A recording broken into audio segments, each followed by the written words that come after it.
So imagine for a second, right, that the universe, like the Yeah. infinite, completely boundless, intelligent fabric of reality, Right. imagine it decided to actually take physical form. Okay. But it doesn't show up as, a blinding light or some majestic deity in the sky. It never does in the really good stories. No, exactly. It shows up as this ragged, completely exhausted day laborer who is just covered in mud. Just a normal, struggling guy. Right, and it does this for one highly specific reason, just so it can get viciously beaten across the back with a wooden stick. Oh, wow. Yeah, all to teach you a lesson about who you really are. And that visceral blood and bone image, that is what true elemental manifestation actually looks like. It's intense. It's so intense. It's not, some teenager on your feed sitting on the hood of a leased sports car. Right. Telling you that if you just close your eyes. Yes. If you just close your eyes and chant the right affirmation, $1 million check will miraculously appear in your mailbox. It's such a jarring contrast, isn't it? I mean, we have collectively completely sanitized the concept of interacting with the universe. We really have. We've turned this ancient, profoundly disruptive spiritual technology into, well, but like a frictionless cosmic vending machine. Oh, I like that. A vending machine. Yeah, you punch in your positive thought, you press the button for a luxury vacation, and you just kind of tap your foot waiting for it to drop into the tray. Right. Like you put in your coin of good vibes and out pops a Maserati. Exactly. Mm. But the source material we're diving into today absolutely shatters that illusion. Completely. It argues that the universe, quite frankly, does not care about your vision board. And that is exactly why we're digging into these specific notes today for this deep dive, because we are looking at this really fascinating set of translations and historical texts. And some incredibly deep philosophical breakdowns, too. Yeah, all centered around a man named Manikavasagar and a legendary piece of Tamil spiritual literature called the Thiruvasagam. It's a text that just violently rips apart the modern hack your way to wealth mentality. Which is so needed right now. So our mission for this deep dive is to basically look at why the algorithm-friendly version of manifestation is completely failing you. Right, the TikTok version. Exactly. And we want to extract the actual incredibly demanding daily mechanics that are genuinely required to reshape reality. Because the prerequisite they lay out right at the top of these texts is completely antithetical to what the self-help industry is selling today. Let's talk about that prerequisite, because the modern industry's core message is essentially, you can have whatever you want, Right. regardless of your internal character, as long as you just learn to manipulate your thoughts. Yeah, it's purely an acquisition model. Like, how can I get more stuff? Exactly. But these notes draw a hard, totally uncompromising line in the sand. They really do. They state that the absolute non-negotiable prerequisite for actual manifestation is a total personal transformation. Into what they specifically call a good human being. Right. Your external reality simply cannot fundamentally elevate if your internal character remains stagnant. Okay, let me push back on that a bit, or at least, test the mechanics of it. Sure, go for it. Because when I hear the phrase good human being, my brain immediately goes to morality. Like a Sunday school lesson. Exactly. It sounds like the universe is this giant judgmental accountant in the sky checking a ledger. Seeing if you held the door open for someone. Yeah. Seeing if I was nice today before it decides to grant my wish for a new house. But that can't be how physics works, right? No, and you're touching on the exact misconception that derails most people right out of the gate. Really? Yeah, it has absolutely nothing to do with a moralistic judge doling out rewards for good behavior. We have to strip the concept of good away from societal morality. Okay, so if it's not morality, what is it? We need to look at it strictly through the lens of energetic frequency and cognitive load. Cognitive load. Interesting. The notes are incredibly specific here.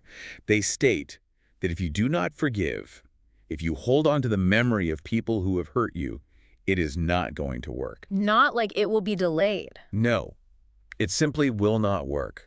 Period. So it's less about being a saint and more about, bandwidth. That's a good way to look at it. Like if I'm holding a massive grudge against a former business partner who screwed me over, Right. I'm literally dedicating mental RAM to that anger. I'm keeping the application running in the background. Yeah, running down your battery. Which means I have less processing power to actually spot a new opportunity. That's a decent starting point, but let's push that analogy further. Let's get into the biology and physics of it. Okay, lay it on me. When you hold on to resentment, you aren't just tying up mental bandwidth. You are actively maintaining a physiological state of stress. Like actual biological stress. Yes, your nervous system is perpetually hovering in this low-grade fight-or-flight response. Oh, wow. You're generating cortisol constantly. You are investing your literal biological energy into the past. Right, because your body thinks the threat is still happening. Exactly. And true manifestation, the ability to act as the architect of your reality, requires a state of expansion. It requires presence. Which you can't have if you're in survival mode. Exactly. What the text describes is a high-frequency state of creation. I see. So you basically can't be biologically contracted in defense mode while simultaneously trying to be energetically expansive and creative. Exactly. They are physically incompatible states. You cannot hold a posture of self-protection and have open arms at the exact same time. Wow. That makes so much sense. This is why forgiveness isn't just a polite suggestion. It's a mechanical necessity. If you don't release the anchor of resentment, you cannot achieve the velocity needed to alter your reality. But the modern manifestation gurus don't want to tell you this, do they? Of course not, Yeah. because saying step one is confront your deepest trauma and genuinely forgive the person who ruined your life. Yeah, that doesn't sell. Not nearly as well as step one, act like you're already rich. It's so true. It requires a profound ego death. I mean, if you're listening to this right now, think about that one person or that one situation you feel entirely justified in being furious about. We all have one. We do. And the texts are essentially saying that your righteous anger is the exact padlock on the door you're trying to walk through. That's a great way to put it. Which brings us to the ultimate question. Has anyone actually pulled this off? It's a tall order. It sounds impossible for a normal person dealing with modern stress. And that is exactly where our notes pivot from abstract theory to this absolutely astonishing historical case study. Yes, we turn to Manikavasagar. Right, let's talk about her. What makes his story so vital is that he wasn't born a mystic, meditating on a mountaintop. He wasn't separated from society. He was a normal guy. Well, normal but highly successful. If we look at the historical context from 9th century Tamil Nadu, he was deeply embedded in the system. How so? He was the prime minister. He held the title Tenavan Brahmarayan, Okay, so a very big deal. a massive deal. He worked for the Pandyan king, Arimarthana Pandyan. He was a high-ranking bureaucrat managing the affairs of a huge, complex kingdom in Madurai. So he was us. I mean, maybe with a fancier title, but he had a demanding boss. Very demanding. He had quotas, he had geopolitical stress, he had an overflowing inbox. Exactly. He was operating entirely within the rigid, mundane rules of the material world. And his story really kicks into gear when he gets sent on what is a completely standard administrative errand. Right, a logistics mission. The king needs to fortify the cavalry, so Yeah. he hands his prime minister a massive fortune from the royal treasury. A literal chest of gold. Right, and he says, go to the coastal town of Tirupurunturai and buy the finest Arabian horses. It is the ultimate material task. He is traveling with guards, he's carrying immense wealth, and his mind is focused entirely on military logistics. Flying weapons of war, basically. Exactly. But the text details a profound interruption on this journey. What happens? As he approaches Tirupurunturai, he hears this continuous, mesmerizing chant. Just out in the open? Yeah. And he follows the sound, pulling away from his royal entourage, and he finds himself in a grove under a kurundai tree. A kurundai tree. Okay. And sitting under that tree is a guru, surrounded by disciples. But this isn't just like a wise local teacher, right? No, not at all. According to the lore, this guru is an avatar, a direct manifestation of the divine. Lord Shiva himself, sitting there in human form. And Manikavasagar, the prime minister of the kingdom, the guy holding a literal chest of gold meant for weapons, he just stops. He stops dead in his tracks. The notes say the guru transmits the knowledge of the universe to him. Yes, the transformation is instantaneous and absolute. How does that even work? Well, in spiritual literature, this is known as Saktipata, the descent of grace. He doesn't just learn a new philosophy, It's deeper than that. much deeper. Ah, His entire framework of reality collapses and rebuilds itself in an instant. He experiences the exact energetic expansion we were just talking about. so all that cortisol, all that stress just vanishes. Exactly. The bureaucratic material world he was so invested in suddenly reveals itself as a superficial overlay An overlay on top of what? on top of a massive, interconnected, divine reality. Which leads to him taking an action that, frankly, I struggle to wrap my head around. It's definitely controversial. Because this newly enlightened, perfectly aligned man looks at the chest of the king's gold he is carrying. He realizes his ultimate cosmic purpose. Right. And he decides to spend all the king's money to build a massive temple. It's quite the pivot. He turns the military budget into a monument of deep love for the universe. It's a phenomenal pivot point in the narrative. Okay, wait, I have to play devil's advocate here. I figured you might. Because we established that the prerequisite for spiritual power is being a good human being. We talked about not harming others, not holding resentments. Right. But from where I'm sitting, he just embezzled government funds. From a certain perspective, yes. He committed massive white-collar fraud. He betrayed his employer and misappropriated defense spending. That is the literal legal definition of what he did. Right. If my financial advisor had a spiritual awakening and spent my retirement fund to build an ashram, You'd be pretty upset. I wouldn't call him enlightened. I'd call the police. Yeah. So how on earth does this fit the narrative of virtue? I love that you are pushing back on this because it is the exact paradox the text wants you to wrestle with. Good, because I am wrestling. If we view this purely through the lens of municipal law, yes, it's embezzlement. But these epics operate on a hierarchy of reality. What do you mean by hierarchy of reality? Well, when Manikavasagar receives that cosmic download under the tree, his allegiance shifts violently. From the king to the universe. Exactly. From the temporary king of Madurai to the eternal fabric of the universe. So because he discovered the ultimate truth, the mortal laws just don't apply to him anymore. It sounds like an excuse, I know. It sounds like a very convenient excuse for theft. I wouldn't call it an excuse. I would call it a radical realignment of resource allocation. That's a very diplomatic way of putting it. Think about it energetically. To Manikavasagar, the gold was no longer wealth to be exchanged for instruments of war. It was just energy. Exactly. It was pure energy. And once you perceive the underlying unity of all things, funneling energy into military violence becomes a mathematical impossibility. Because you'd be funding violence against yourself? Exactly. He didn't steal the money for personal gain. He didn't buy himself a mansion. You didn't buy a sports car? Right. He transformed lower frequency energy, which is war preparation, into the highest frequency physical manifestation possible at the time. Which was a temple. Yes. A community anchor for spiritual technology. It's an act of total, unadulterated surrender to his new reality. Okay, I think I'm following.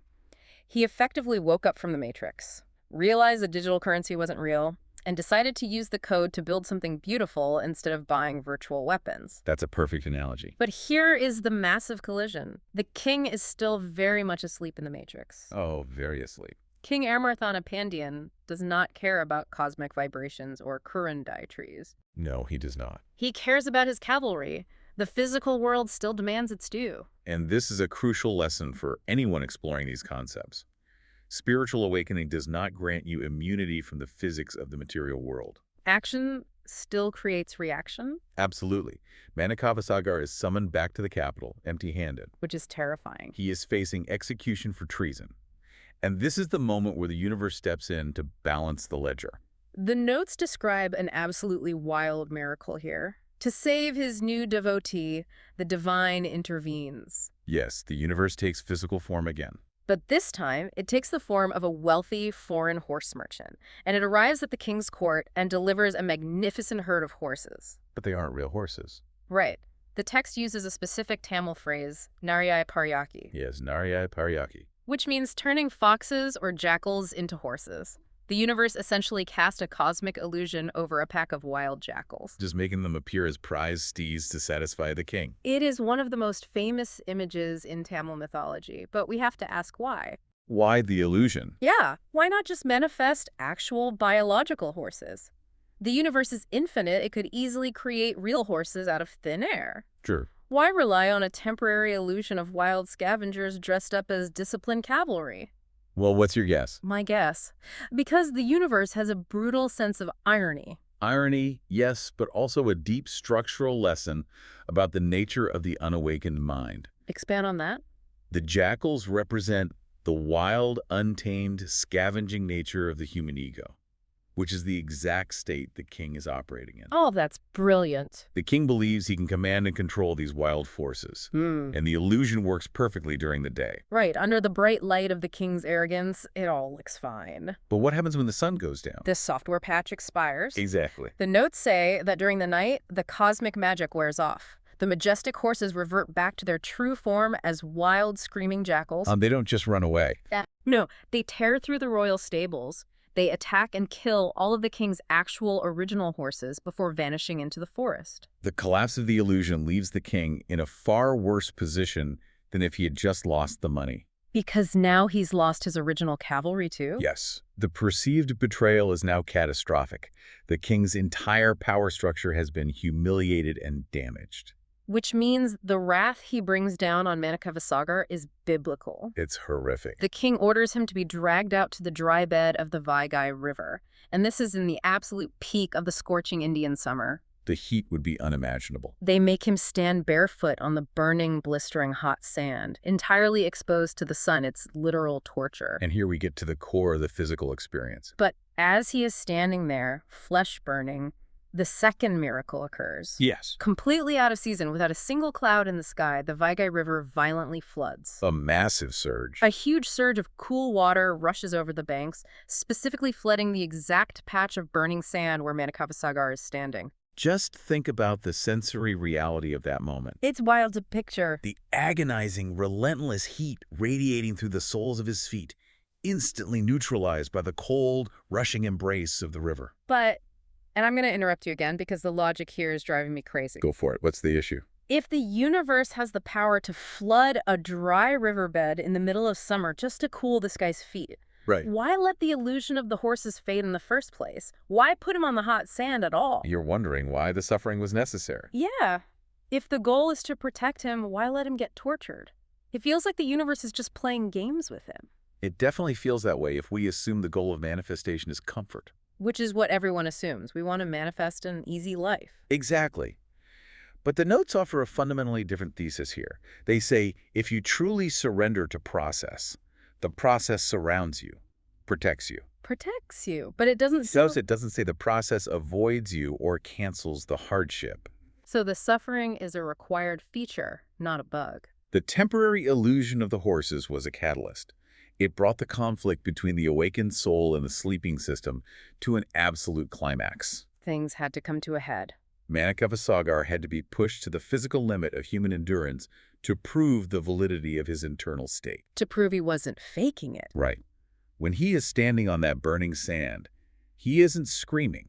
He isn't bargaining with the king. He isn't desperately trying to manifest an escape hatch. No, he's just standing there, observing.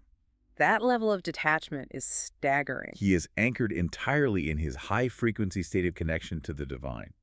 He maintained his internal environment so perfectly that the external environment, the river, had to bend and alter its physical properties to match his frequency. Wow. This is the profound difference between modern manifestation and the ancient practice. Okay, lay it out for me. Modern practice says, I will think positive thoughts so I never have to stand on hot sand. Right. I'll manifest an air-conditioned room. Exactly.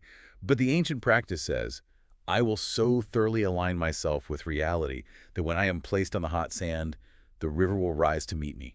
That is so powerful. Universal support arrives at the exact moment of breaking, not a second before. Precisely. But the king, sitting on his throne watching this, is not experiencing a spiritual revelation. Not at all. He watches a dry river flood to protect a man he's trying to torture, and his takeaway isn't, hey, maybe I shouldn't mess with this guy. His ego just doubles down. It really does. He views the flood not as a miracle, but as an infrastructure problem. It is the ultimate depiction of institutional blindness. The river is threatening the city of Madurai, so the king orders every single household to provide labor to build a massive dam to hold the water back. Everyone is mobilized. Everyone is assigned a quota of the riverbank to reinforce with soil. And this sets the stage for the most staggering philosophical event in the entire narrative. Because among the citizens of Madurai is this old, frail woman named Vanthi. Right, Vanthi. Her job is selling pittu, which is a type of steamed rice flour cake. Very humble livelihood. She is deeply devoted to the divine, but she is physically incapable of hauling dirt to build the king's dam.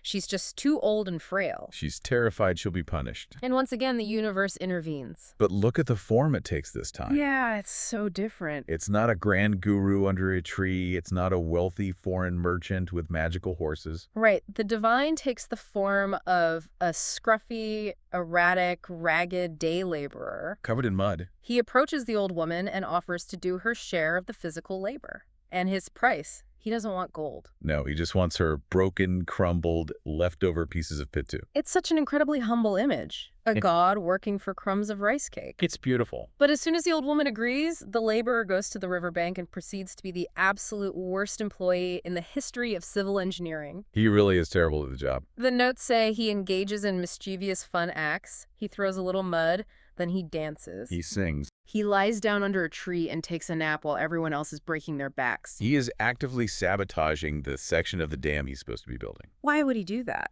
He is introducing chaos into the king's rigid attempt at control.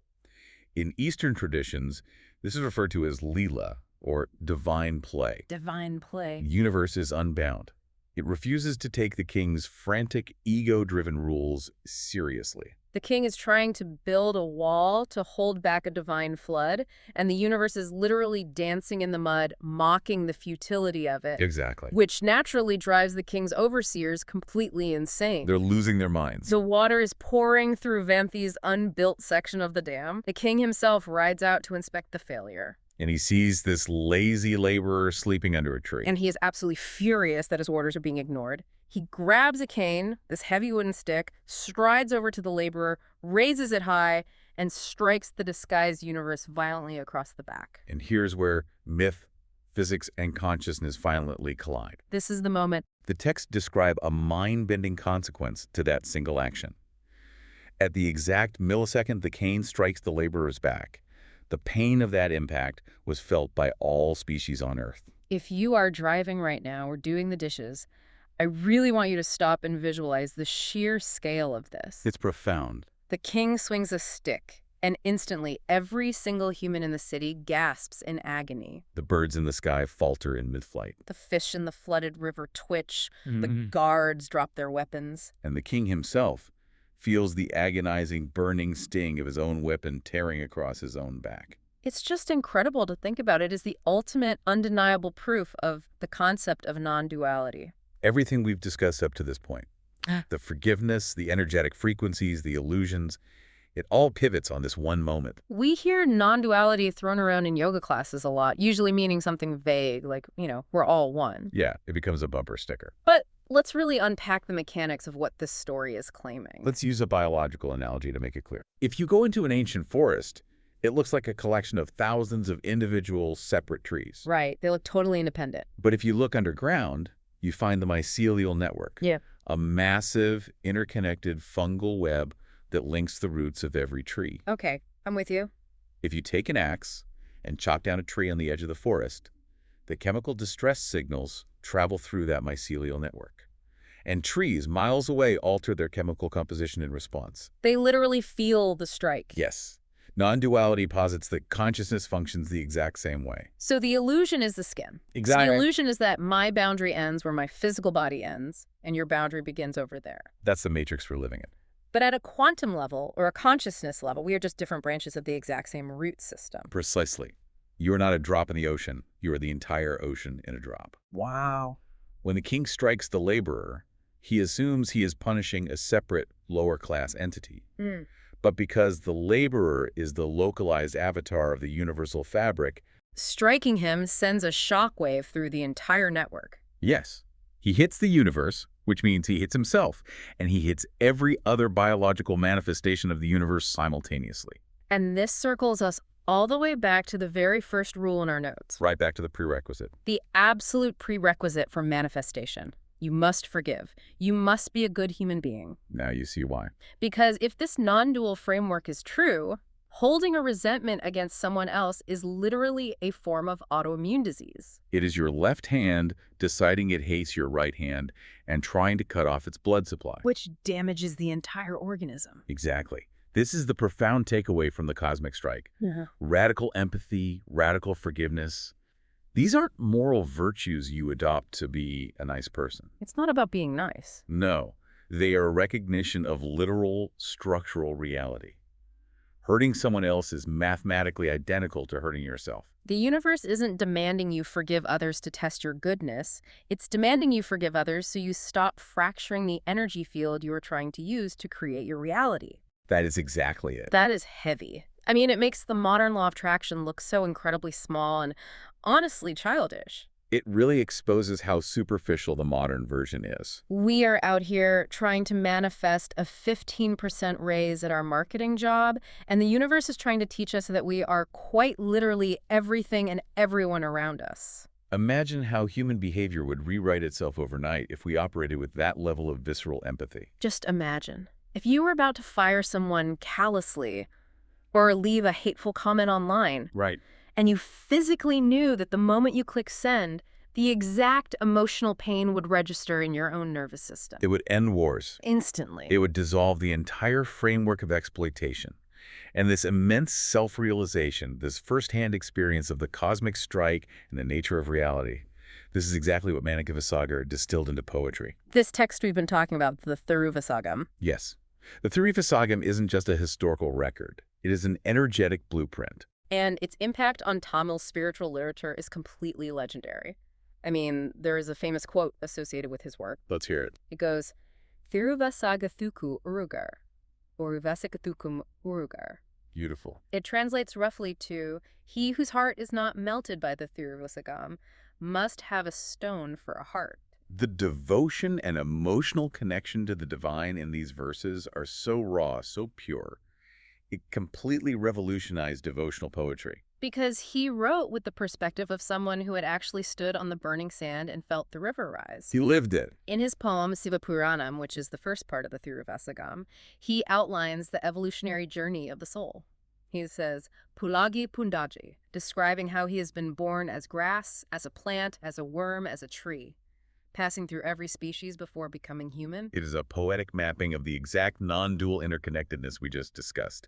He's saying, I have been every node in the mycelial network. So how do we actually use this? This is the big question. Because I can't just read an ancient poem, nod my head, and expect my life to transform. I still have a mortgage. Most of us do. I still have a boss who is definitely not enlightened. So what's the practical application?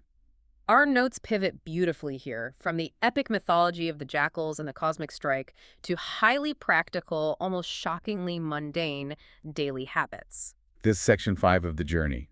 The theory is useless without application. Totally. And what the notes provide is a clear set of don'ts and do's, the conditioning required to build the capacity to hold these high frequencies. Let's start with what to stop doing. The don'ts are pretty blunt.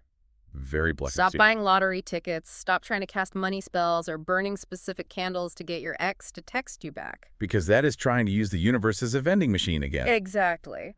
But the most crucial don't they highlight is clear your debts. And I want to dig into this because it feels like there are multiple layers here. There are. On the most literal level, financial debt creates an underlying continuous frequency of lack, anxiety, and obligation. It does. It weighs on you constantly. It tethers your energy to past decisions and binds you to external institutions. When a massive chunk of your life force, your labor, is immediately siphoned off to pay interest to a bank, you are operating from a deficit. It's really hard to feel like the boundless creator of the cosmos when you're dodging calls from a collection agency. You are entirely bound by the king's rules at that point. Exactly. You must reclaim your sovereignty in the material world. But the concept of debts goes much deeper into the energetic realm, too. Tell me about that. Unfulfilled promises, unspoken apologies, tasks you've committed to but continually avoid. Every time you break an agreement, even a silent one with yourself, you create an energetic debt. It's like leaving tabs open on your browser. Exactly. You leave an open loop that drains your cognitive and spiritual battery. So clearing debts means paying your credit card, but it also means finally having that uncomfortable conversation you've been putting off for 6 months. Yeah. It means closing the background apps. Right. Once you've stopped the bleeding, we move to the do's, the daily regimen. The notes say, have full surrender, be present, catch breath. Let's focus on catch breath. It sounds like a throwaway line, just a reminder to relax. Like, take a deep breath. Right. But from a neurobiological standpoint, it is the most powerful tool you have. When the notes say catch breath, they're talking about intentional regulation of the vagus nerve. The vagus nerve. When the external world starts screaming at you, when the metaphorical sand gets hot, your default reaction is to hold your breath, tense your body, and contract into panic. Which is that fight or flight state we talked about earlier. Exactly. By catching your breath, by forcing a slow, rhythmic respiration, you are overriding the biological panic response. You are maintaining your internal environment regardless of the external chaos. Yes. The notes also tell us to maintain a happy, high-energy road to ask and feed from universe. Write your goals daily. Meditate, watch, and observe. It's a full training program. It really reminds me entirely of athletic conditioning. You don't just stand at the starting line of a marathon, close your eyes, and manifest yourself crossing the finish line. No, you'd collapse after a mile. Right. You wake up at 5 a.m., you do the grueling road work, you stretch, you eat right. You build the physiological capacity to run 26 miles. That analogy is perfect. These practices, clearing debts, regulating your breath, watching your thoughts without reacting, they are the unglamorous reps. They aren't sexy. No, but they build your capacity to hold higher and higher frequencies of energy without burning out or reverting to the ego's wild jackal state. But I'm going to push back on the practicality of this in the modern workplace. Okay, let's hear this scenario. The notes say to watch and observe and be not affected by external environment. That is exactly what Manikavasagar did on the hot sand. But let's say I'm in a boardroom, my company is laying off my department, my boss is actively screaming at me and blaming me for a failure I didn't cause. Very stressful situation. Extremely. If I just sit there, watching my breath and observing the situation without reacting, I'm not achieving spiritual mastery. I'm being a doormat. Right, you're just taking abuse. I'm going to get fired and lose my livelihood. How does a modern person apply this without becoming totally passive? That is a brilliant distinction to make because surrender is frequently mistaken for passivity. It really is. True surrender is actually the most active, powerful state you can inhabit. When you are sitting in that boardroom being yelled at, your ego wants to react. Right. It wants to scream back or cry or shrink in fear. That reaction is actually passive. It is you being controlled by the boss's energy. I see. If you catch your breath and observe, Yeah. you aren't ignoring the problem. You are stepping out of the fight or flight loop. You are reclaiming your sovereignty. Yes. From that grounded, highly observant state, your response isn't driven by panic. It is driven by clarity.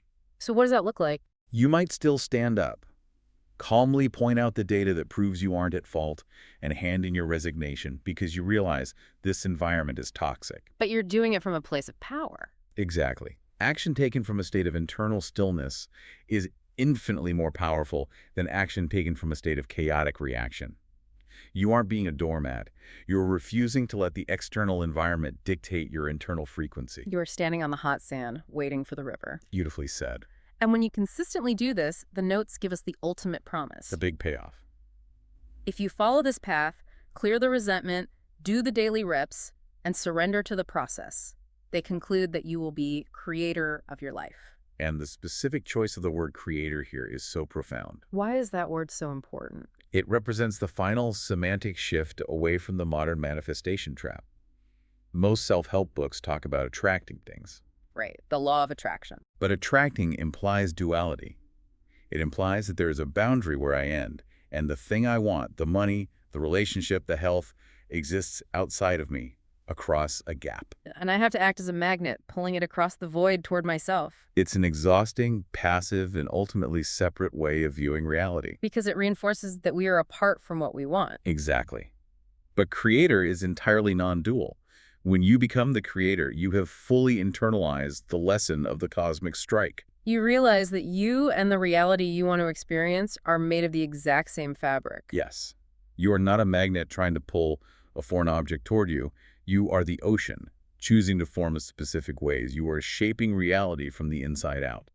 Okay, let's step back and look at the massive terrain we've covered today. It's been quite a journey. We started by dismantling the TikTok-style illusion of the cosmic vending machine, exposing how holding on to resentment and anger literally biologically blocks you from the frequencies needed to change your life.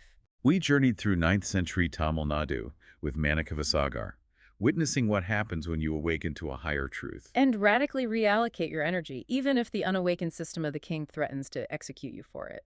We analyze the physics of miracles, how the universe's illusions the jackals disguise as horses eventually break down so we can face reality. And how standing firm in your internal frequency, even when you're placed on the burning sand, forces the external world to flood the river and meet you where you are. We unpacked the breathtaking implications of the cosmic strike, using mycelial networks and biology to understand non-duality. We learned why causing pain to another is basically an act of self-harm, and why radical empathy is the foundation of all true manifestation, echoed in the melting verses of the Thiruvasagam. And finally, we brought it all down to earth. We laid out the daily conditioning, closing your energetic loops, clearing your debts, mastering your vagus nerve through breath.